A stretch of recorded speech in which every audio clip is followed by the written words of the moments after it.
প্রথম গান ছিল মইরা গেলে কানবা ঠিকই। তো ওইটাও হচ্ছে ভালো রেসপন্স পেয়েছে। দেন আমি একটা ব্রেকে যাই। আবার যখন আমি আসি মিডিয়াতে, আবার আমার সেই ঘুরে ঘুরে স্যাড গানটাই দর্শক নেয়, আমি কেমন পাখি। তো এখন আমার মনে হয় যে আমি যখন কোনো মানে রিদমিক গান করি বা একটু রোমান্টিক সং করি, অনেক অডিয়েন্স লেখা আপু আমি তো মন খারাপ হলে আপনার গান শুনতে আসি, আপনি এই গান কেন গেয়েছেন?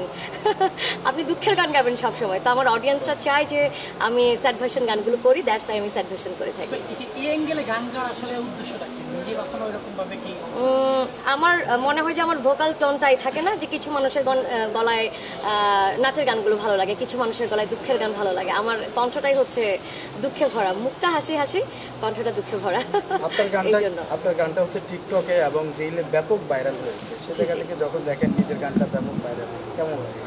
হ্যাঁ, অবশ্যই অনেক ভালো লাগে। আর যেহেতু টিকটক প্ল্যাটফর্মটা এখন আমরা যারা সঙ্গীত শিল্পী, আমাদের জন্য অনেক বড় একটি প্ল্যাটফর্ম, এটা অনেকে স্বীকার করতে চায় না বা খুব ইগনোর করে বা টিকটককে একটু পিছনে ধাক্কা দিয়ে হচ্ছে কথা বলে। বাট আমি মনে করি যারা পিছনে ধাক্কা দিয়ে টিকটক নিয়ে কথা বলে, তারাও কিন্তু প্রমোশনের ক্ষেত্রে টিকটক প্ল্যাটফর্মটা ইউজ করে, নিজেরা না করলেও পেমেন্ট করে হলেও এটা করে। বাট আমার সেটা করতে হয় না। আমি হচ্ছে টিকটক প্ল্যাটফর্মে আমার একটা জায়গা করে নিয়েছি। আমার গানটা যখন আমি রিলসে বা টিকটকে দিই, অটোমেটিক আমি একটা ভালো মানে রেসপন্স পাই।